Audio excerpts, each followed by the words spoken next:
Should old acquaintance be forgot and never brought to mind? Should old acquaintance be forgot and old lang syne? हा जो hangover आहे तो या बाटलीमुळे नाही झालेला, पण ही बाटली आम्ही जिकडून आणली आहे ते म्हणजे स्कॉटलंडमुळे झालेलं आहे. कारण नुकतीच पॉला आणि मी एक अटकेपार रोड ट्रिप केली स्कॉटलंडमध्ये आणि त्याचाच हा hangover.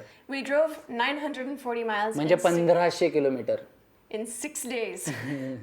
And it was such a fantastic trip. We have to tell you about it. Out of the world, Out of this country. Almost. Yes. Out of this.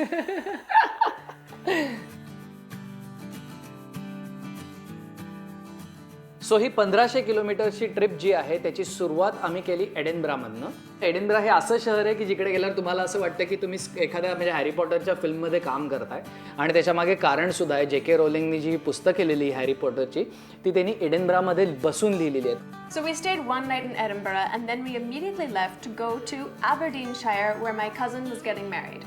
आणि सगळ्यात महत्त्वाचं म्हणजे एअरबीएनबीवर आम्ही एका बॉथीमध्ये बुकिंग केलं होतं आणि इतकं सुंदर एका छोट्या फार्मवर एक छोटंसं कॉटेज होतं. तिकडे ऑर्गॅनिक ब्रेड, ऑर्गॅनिक अंडी, तिथल्या गाईंचं दूध असं सगळं त्यांनी एअरबीएनबीमध्ये आमच्यासाठी फ्रीजमध्ये ठेवलं होतं. आम्ही आमचा स्वयंपाक करून खायचो आणि 3000 रुपये फक्त पर नाईट होतं ते. When we were leaving Aberdeenshire, we actually stopped by an amazing landmark called Dunatar Castle. And we went to the castle, walked around. It was foggy, mysterious, something out of Game of Thrones. म्हणजे अक्षरशः आपण काहीतरी Kings लँडिंगला पोहोचलोय वगैरे असं वाटत होतं. After we stopped by Dunatar Castle, we actually made our way through the Spey Valley. We went to Macallan Distillery. They are very old, maybe one of the first licensed distillers of whiskey in Scotland. आणि जर का तुम्ही विस्कीकडे म्हणजे खूप अत्यंत आत्मीयतेने बघत असाल ना किंवा आर्टिस्ट म्हणून बघत असाल ना तर हे साधारण लुव्र आहे. ही बिल्डिंग त्यांनी पूर्ण नवीन पद्धतीने तर बांधलीच आहे आणि त्याबरोबरच नवीन पद्धतीने डिस्टिलही करतायत आणि तो एक म्हणजे शो आहे बघण्यासारखा आहे. म्हणजे त्याच्यामधले असे वुडन पॅनल जे असतात ते ओपन होतात आणि त्याच्यावर कास्ट प्रोजेक्शन होतं आणि कास्ट कसा बनवला जातो ह्याचं आपल्याला सगळी माहिती लिहिली जाते. अद्भुत आहे. So after Macallan, we took the scenic route to Inverness. आणि वी लँडेड अप इन अ बे. त्या फाइंडहॉर्न नावाचं आणि इतकं सुरेख. पुन्हा एकदा असं संध्याकाळचे 6 वगैरे वाजले होते पण मावळायला अजून भरपूर वेळ होता. पण तो असा गोल्डन लाईट 3 तास गोल्डन लाईट मिळतो आणि हार्बर होतं तिकडे एक छोटं. तिकडे पुन्हा फिश अँड चिप्स मिळत होते. दुर्बिणी ठेवल्या होत्या. लोक सायकलिंग करत होते. जरा wish we could have stayed. I know. We didn't have time. So from Inverness, you can do a lot of different things, but we chose to do 2 things specifically. We first went to Loch Ness. तिथे सगळ्यात एक गमतीशीर गोष्ट घडली म्हणजे तिकडे एका आम्ही ठिकाणी जेवायला गेलो होतो आणि त्याच्या बाजूला जो एरिया आहे म्हणजे बीच आहे लॉक नेसचा. तर त्या बीचच्या बाजूला एक माणूस अनेक वर्ष जवळपास 30 का 40 वर्ष तो तिथे राहत होता की त्याला एकदा तरी लॉक नेस मॉन्स्टर दिसेल म्हणून. ती आरवी तिथेही अजूनही ठेवलेली आहे आणि आता त्याचं म्युझियम बनवलेलं आहे. After seeing Loch Ness shores, we drove a little further ahead and we went to the Falls of Foyers. तिथे एक छोटीशी बॉथी होती. एक पुन्हा एकदा अत्यंत गोड आजी होती आणि ती आजी तिथे हँडक्राफ्टेड गोष्टी बनवत होती छोट्या छोट्या म्हणजे फ्रीज मॅग्नेट्स, छोटे छोटे खेळणी, शीप आणि हे ते. आणि तिथे तुम्हाला चहा आणि असं एक बेसिक बिस्किटं खायला मिळत होते. आणि that actually defines Y fairy tales comes from Scotland. After Falls of Foyers, we went back past Inverness to a place called Cannery Point because our hostess told us you cannot miss the dolphins. And she also told us that you have to go there at low tide, which was going to be at 6:30 p.m. आणि आम्ही या dolphin पॉइंटला पोहोचलो. तिथे संध्याकाळी अनेक लोक जमा होतात. अद्भुत अनुभव पुन्हा एकदा. So after Inverness, we took the car and we went to our last major destination, Isle of Skye. So when we left from Inverness, we drove to Isle of Skye, and right before entering, we stopped by Eilean Castle, which is absolutely breathtaking. हॉगवर्ड्सची शाळा कशी दिसते तर exactly तसं वाटत होतं की असं पाण्याच्या मध्ये एक छोटासा कॅसल. आणि आम्ही पोचलो तेव्हा धुकं बिकं सगळं होतं. इतकं सुंदर वातावरण होतं की म्हणजे आम्हाला असं वाटलं इथंच राहूयात. पण आम्हाला आईल ऑफ स्कायला जायचं होतं, जो स्कॉटलंडचा सगळ्यात महत्त्वाचा भाग आहे. आणि आम्ही पहिली जागा जी बघितली होती ती old man of star.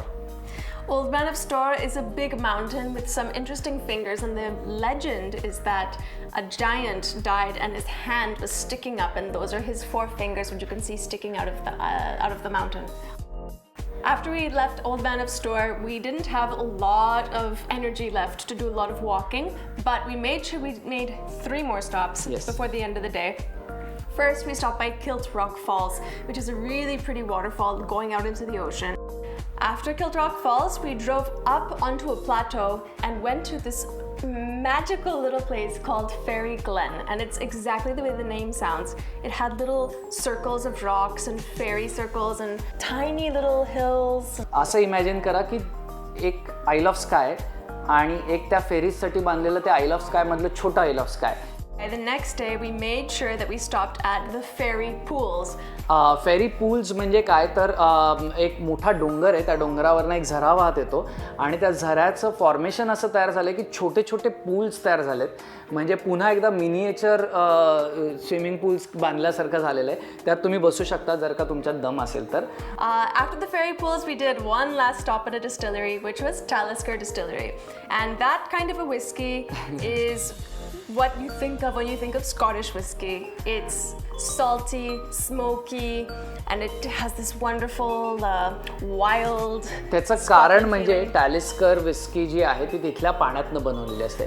So sadly, we had to leave Isle of Skye and headed towards our final destination, Glasgow.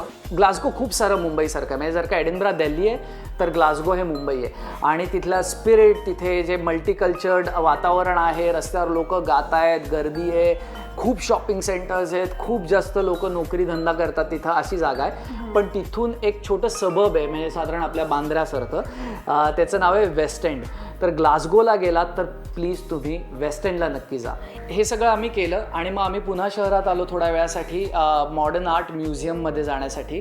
तर सगळ्यात महत्त्वाचं म्हणजे ड्यूक ऑफ वेलिंग्टन, त्याचा स्टॅच्यू ह्या मॉडर्न आर्ट म्युझियमच्या बाहेर आहे. आणि तिथल्या गव्हर्नमेंटनी स्वतः त्याच्या हातामध्ये एक पोछा दिलेला आहे, नंतर डोक्यावर ट्रॅफिक पोल लावलेला आहे. तर इतका त्यांचा कल्चरच इतकं इंटरेस्टिंग आहे की त्या ड्यूकची स्वतः चेष्टा करतायत आणि त्याच्यातनं आर्ट बनवलं आहे.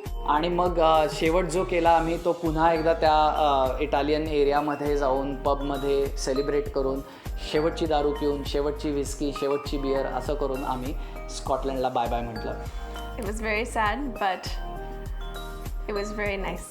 So if you like this video, make sure you go into the comment section and read in the description for all the links of all the places we saw so you can plan your trip. आणि भाटुपाला subscribe करा. Plus आम्हाला comment सेक्शनमध्ये हे सांगा की तुम्हाला अशा अटकेपारच्या कुठल्या कुठल्या जागा बघायला आवडतील. We'd very happily travel over there. कायम रोज जायला तयार होतो. आणि जर का भाडीपा पैसे देणार असेल तर सतत जायला तयार होतो.